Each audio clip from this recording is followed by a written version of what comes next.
In our younger days, we built and sailed trimarans. When we got married, we dreamed of sailing the world. As we look forward to retirement, our dream is becoming real. We chose a Seawind catamaran, or maybe she chose us. And after a lifetime of dreams, our boat finally arrived. We are shaking her out in the Chesapeake Bay and along the mid-Atlantic coast. We christened her Moments in Time, reminding us to cherish each moment. The sea is calling. Come share the dream. The Great Delmarva Circumference. It is a great trip. You get to travel the entire length of the Chesapeake Bay. It includes an offshore coastal passage, usually overnight in the mid-Atlantic. You get to travel the entire length of the Delaware Bay. You get to traverse the Chesapeake and Delaware Canal. And you get to experience all the people and all the water lifestyles along the way.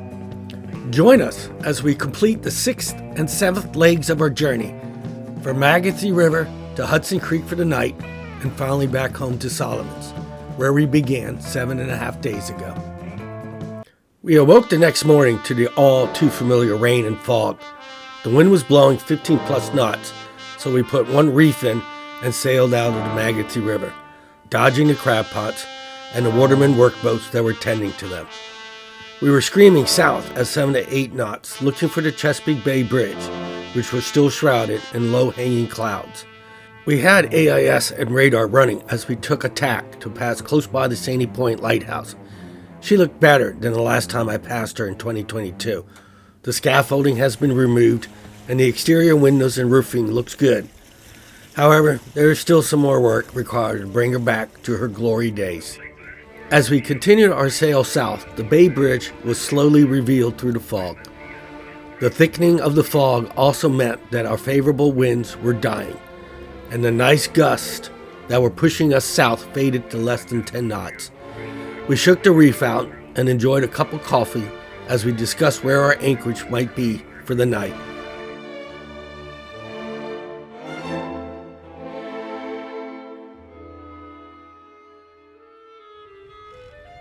While the locals simply call this the Bay Bridge, or even the Chesapeake Bay Bridge, which often causes confusion with the Chesapeake Bay Bridge Tunnel, located at the mouth of the bay, its official name is the William Preston Lane Jr. Memorial Bridge, named after the 52nd governor of Maryland who started its construction. The bridge is about 4 miles long and has become a major thoroughfare connecting Maryland eastern and western shores.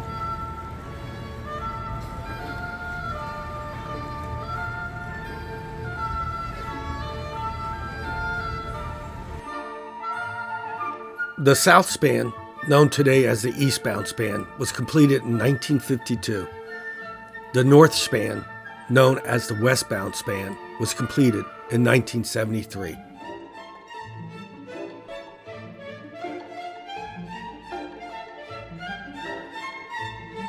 Toni and I kept a close lookout for the unexpected in the low visibility. The unusual high tides over the last few weeks had lifted debris high on the shoreline and dragged them back into navigable waters. We passed by all kinds of crazy logs, some large enough to do some damage. As we passed by the South River, we weren't really surprised to see another Seawind catamaran out sailing. Sailaway catamarans are based out of the South River and specialize in Seawinds. This was Katoomba, an earlier version of the Seawind 1160.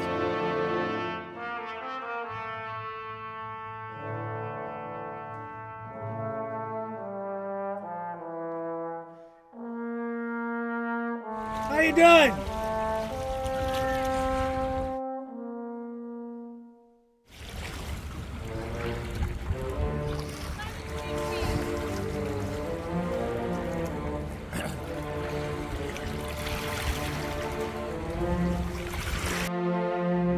Well, we turned on the port engine.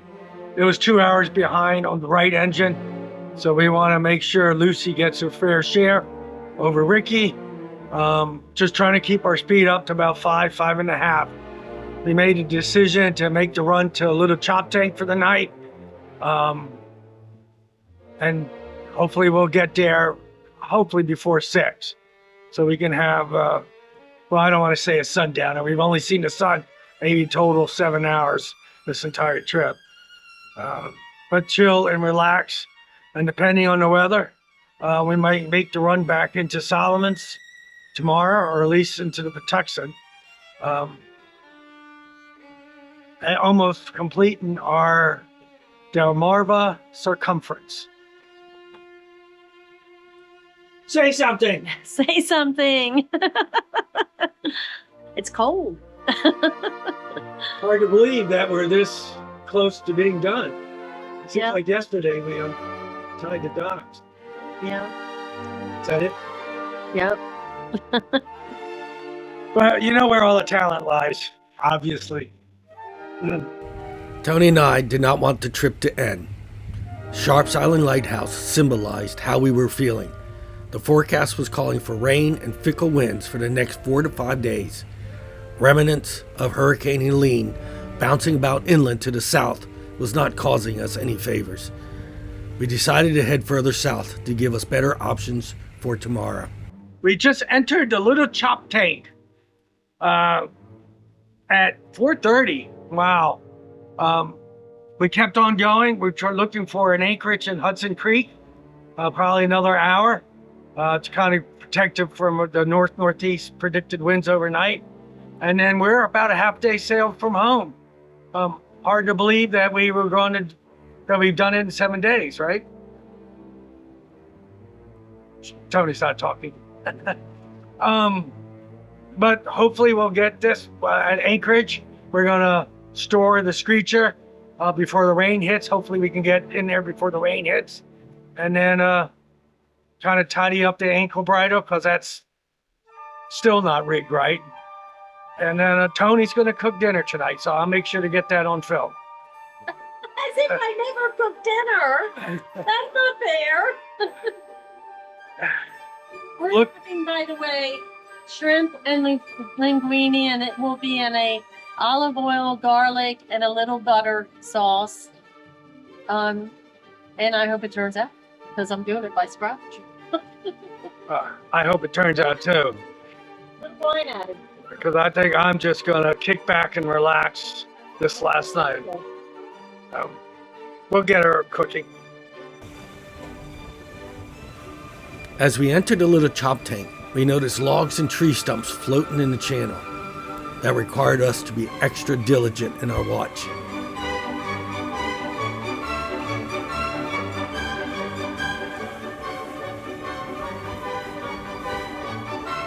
While it was overcast and rained almost the entirety of our trip, we were still quite comfortable aboard moments in time. The Seawind 1260's nice coast roof and the clear cockpit sides kept us protected and dry. I always said that to know where you're going, you have to know where you've been. Our full-time jobs combined with leave schedules and the various weather windows made this trip difficult to plan. However, Toni and I were happy with this trip. Sometimes sailing is not all about bikinis and champagne. You must learn to accept less than perfect in order to appreciate the good. Any dolphins? Why don't you come back so the dolphins will come back? Not fun. Not like you're attracting them either. Every time I see dolphins, they swim towards us. We think they're going to play in the bow. And Toni pops up, and the dolphins just disappear. If we're at anchor, dolphins come up to us. I tell Toni, dolphins. She comes out, and the dolphins disappear. She's like a dolphin repellent. I have no explanation. A lot of debris in a Little Choptank. Just past a tree stump that would have done some damage. And a lot of logs and stuff. It's been extremely high tide on the Chesapeake the last couple of weeks. And I think the tide's coming inshore, picking up debris and taking it back out to sea for me to find.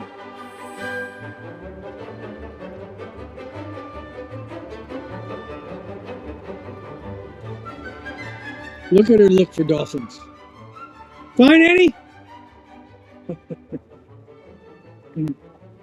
She is so upset. Man, something's smelling pretty good. I am And it's not me. I am making shrimp linguini. I have this nice salad, chopped steakhouse salad. Came as a kit. Looks good. Pasta. Show me the pasta. I have Peter's favorite linguini pasta. I cannot get too much served. noodles. There's no such thing as too much noodles. And it will be served with these nice shrimp in a lemon, garlic, butter, and a little bit of olive oil too. Sauce. The LEDs are causing a flickering effect. I don't think these are going to take that long. They're probably No, once it thickens up, we should be eating. It's thickening. Do How? you put the lemon in now or do you add it later? No, you should have put the lemon in up front. That's a lemon now. Still training her, but It's okay. You lost my recipe. So I'm doing it by... that's enough. I should just keep my mouth shut and walk away. And then, wait. And then you have a glass of wine. Or sip. I don't have to cook, so I'm just staying out of it. Man, that almost looks as good as my cooking. And I made up my recipe. You have to follow a recipe. I improve on recipes. I hate people says, well, I substitute an apple instead of a pineapple and peanuts instead of raisins, and this recipe is the worst recipe ever. It's like, what? You didn't follow the recipe at all. If extra pasta lands on my plate, I will not be unhappy. I'm okay. I like the other stuff. I will forfeit shrimp for pasta. Good, because I will forfeit pasta for shrimp. We make a good pair. This looks delicious. Are we ready to eat? I'm arranging. What's this stuff? Salad? Come That's on. salad. It's good for you. Eat it. I say let's eat.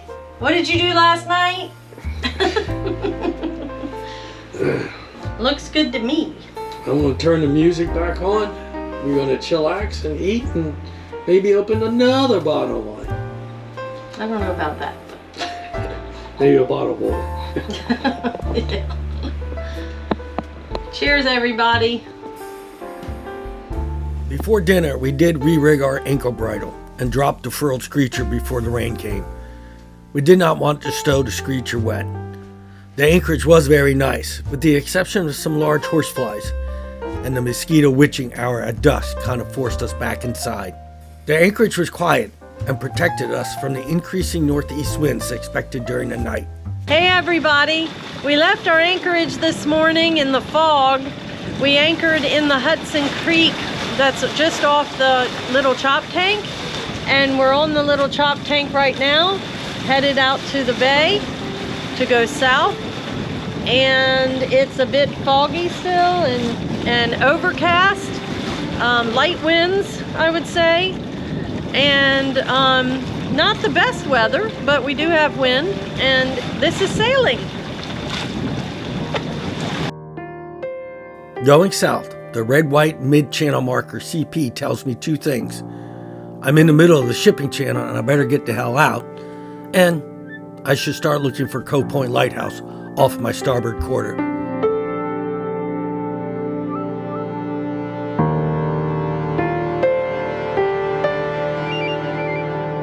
Passing Cove Point. Next is Drum Point and the Patuxent River.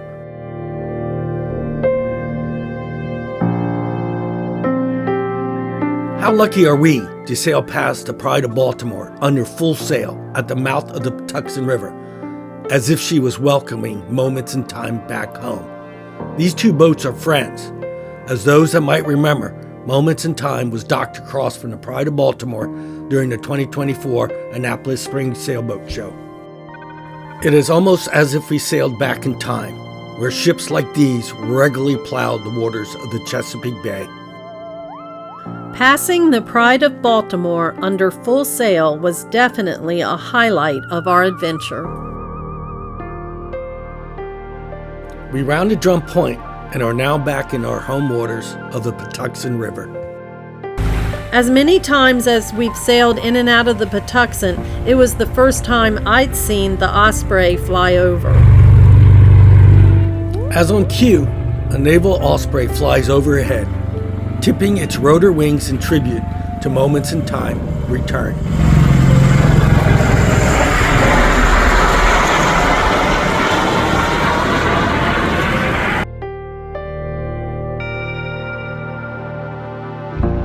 Well, we made it back safe and sound. Yep. What an odyssey. What an adventure. It really was. I'm tired, but yes. Slightly 7.5 days, 6 hours of sunshine in that time frame. But wouldn't trade it for a world. Got a lot more confidence. All kinds of different conditions and issues to deal with along the way. And things were going to change. Yep. And some lessons learned that we'll share later on. Yes. But I'm happy we did it. I am too. Yep. Till the next It episode. was great. With Bye. our Delmarva Circumference now complete, we look forward to our next adventure.